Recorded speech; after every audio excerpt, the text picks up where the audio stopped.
Egun aurratzen hasi denean, iztu eta laino itxu batek hartuta zegoen.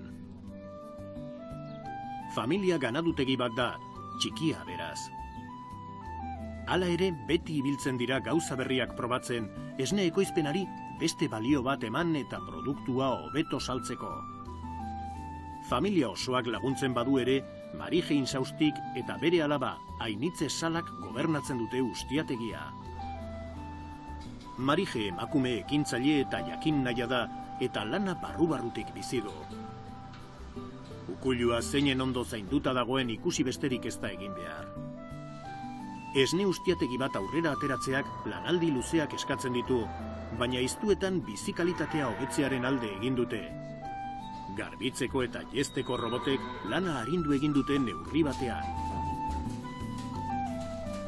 Dauzkagu 80 buru ingurukin ibiltzen lan egiten dugu, eta horietatik behiak dira 55 eta beste gaineteko guztiak dira bigantxak. Gure behiak bertako larrean bazkatzen dute, behiak eta baita ere bigak, baita ere larrera ateratzen dira, eta guretzako onura besterik ez dauka ganaduak larrera ateratzea, azken batean aske sentitzen dira, beraiek han bazkatzen dute, guk dauzkagu 32-34 bat hektarea erabiltzen ditugu gure etxerako belarra egiteko, eta belar guztia, berriz jaten duten belar guztia ja etxean egindakoa da. Bai, duela gutxi jarri dugu, behiak jeizteko robota jarri dugu. Robotak ematen diguna da nolabaiteko bizikalitatea hobetzearena. Bizikalitatea hobetu egiten dugu horrekin, eta nolabait lagungarri guk egiten dugun lanarentzako. Iztuetako lehen berrikuntza, behi arrazan bertan jartzen da agerian. Flekbi izeneko arraza aukeratu duteta. Abantailetako bat, esnea bera da. Proteina asko dituenez, oso egokia da esnekiak egiteko. Flekbi batzuk ere sartzen ari gara gure ikuiluan, ikusten dugu arraza honek badituela guk behar dugunarentzako esne kalitate konkretu batekoa da, eta guretzako oso interesgarria da. Eta ari gara pixkanaka pixka bat behi batzuk sartzen, eta gure asmoa da Flekbik arrazaruntz joatea. Ainitze esnekien gelan dago. Unibertsitatean giza eta enpresa zientziak egin zituen, eta baserriko lana asko maite du, lanbide bokazionala du. 1995 urtean hasi ziren esnea ontziratzen zuzeneko salmentarako, lehen baserrietako bat izan zen, eta 2005ean esne pasteurizatua atera zuten. Gero, jogurtak prestatzen hasi ziren, eta orain izozkiak ateratzen hasi dira, arrakasta handiz gainera. Oraintxe gaude esnetegian. Hemen guk esnea transformatzen dugu, hemen egiten ditugu gure produktu guztiak eta makinaria guztia ere hemen daukagu. Esne pasteurizatua guk alde batetik saltzen dugu esne makinetan, Lazkao, Beasain eta Ordizian ditugu, eta beste alde batetik esne poltsetan baita ere egiten dugu. Horretarako hemen atzean dugu esnea poltsaratzen duen makina. Hor litroka poltsatan sartzen dugu, kajatan sartzen dugu esne poltsaratua, eta ondoren furgonetan sartu eta banaketarako da. Duela 2 urte esneaz gain, esnekien munduan sartzen hasi ginen pixka bat, eta jogurrekin hasi ginen, jogur osoa egiten dugu, 3 zapore egiten ditugu, naturala, musika marakuiazkoa eta marrubizkoa, eta baita ere jogur gaingabetua egiten dugu. Natural gaingabetua eta arabarbazkoa. Eta izozkiak baita ere. 5 izozki zapore egiten ditugu. Ainitzek hainbat ikastaro egin ditu, Europan zehar bidaiatu du eta Leartikerreko Malen Sarasuaren laguntza dute. Iztuetan betitik eduki dugu pixka bat kanpoan egiten diren ereduak ikusteko gogo hori, ezta?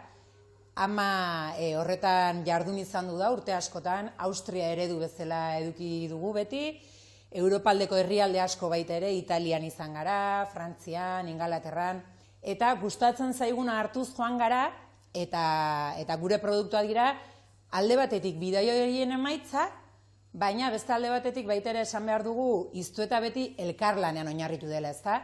Eta elkarlan hori adibidez Leartikerrekin egiten dugu.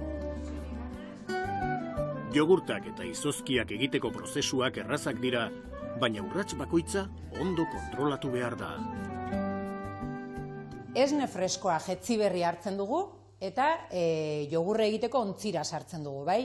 Jogurterara sartzen dugu esne hori, igotzen dugu gradu batzuetaraino, 85 gradu ingururaino, eta ondoren berriro hozten denean, 40-42 gradutara hozten denean, hartzigarria botatzen zaio, hartzigarriak bere lan egin dezan ordu batzuetan uzten da, eta jogur honen bereizgarria edo da, prozesu guztia jogurra egiteko ontziaren barruan egiten dela. Orduan, hartzigarriak bere lan egin ondoren, jogur hori geldi dagoela, ontzian bertan hozten dugu, eta ia ikusten dugunean nahikoa hoztu dela, geldi nahaztu egiten dugu, krematxoa geratu dadin, eta bere gorputz polit hori eduki dezan, ezta? Baserriko ukuilu zaharra museo txiki bat da orain. Iztuetan eskaintzen dituzten ikustaldi gidatuen topaleku bihurtu da. Eguneko zereginak amaiturik, Marijek eta Initzek euren ustiategi ereduari buruz hitz egin digute. Iztuetaren eraldakuntza eguneroko kontua da. Bai, guk betidanik egin dugu salmenta zuzena. Lehen garai batean, nire amarekin batera, marmitetan saltzen genuen esnea, eta gero, 85ean hasi ginen esne hori, esne gordina, baina poltsetan sartuta eramaten, eta bezeroen gana horrela iristen zen, poltsetan sartuta iristen zen bezeroen gana. Beti saiatu izan du gara gauza berritzen, pixka bat baserria berritzen, gauza berritzaileak aurrera eramaten, eta nolabait geldi ez egoten. Azken batean, gauzak egiten zoazen eran, hobekuntzak egiten zoazen eran, nolabait bizia mantentzen duzu, gauzak egiten zoaz, eta beste modu batera baita ere planteatzen dituzu gauzak. Eta horrela egin izan dugu beti. Iztuetako proiektuak beti eduki du esneaz gain, esnekien munduan sartzeko asmoa baita ere. Eta, bueno, amak eta baserrian orduan zeudenek esnearen munduan esfortzu handi bat egin zuten, salmenta zuzena jarraitu zuten, beraz, indar hori bageneukala aprobetxatuaz ezta, pixka bat etxerik etxeko salmenta utzi genuenean, jendearekin geneukan harreman zuzen hori mantentze aldera esne makinak jartzeko aposto egin genuen. Orduan jendeak gure esnea kontsumitzeko ohitura zuenak, esne makinak aukera berri bezala zituen, ezta? Horrez gain, ikusi genuen, esnekien mundua oso anitza dela, eta egin ditugun bidaien ondorioz, 1000 ideia horiei forma ematen joan ginen, ezta? Pixka bat oso interesgarria iruditu zitzaigun bai alde batetik izozkien munduan sartzea, eta jogurten munduan baita ere. Bestalde, Ainitze buru eta bihotz murgildu da iztuetan, eta arnas freskoa ekarri dio ustiategiari.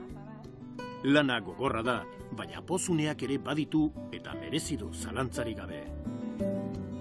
Ni hemen hasi aurretik, nire lanean nengoen, eta amak galdera bat bota zidan, ezta? Ea iztuetan lanean jarraitu nahi nuen. Orduan, hausnarketa sakona egin eta orain, konturatzen naiz, inongo momentutan ez naizela damutu hartutako erabakiaz, hemen jarraitzea erabaki bai nuen, iztuetako proiektuarekin aurrera egitea, ezta?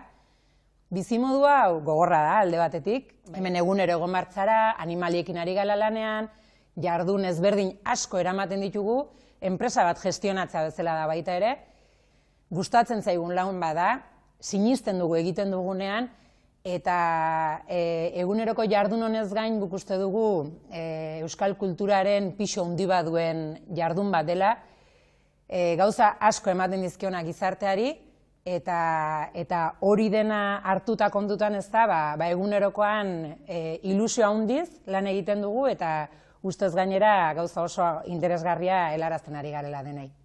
Garbi dagoena da, baserritik bizi izatea posible dela. Hori garbi dago.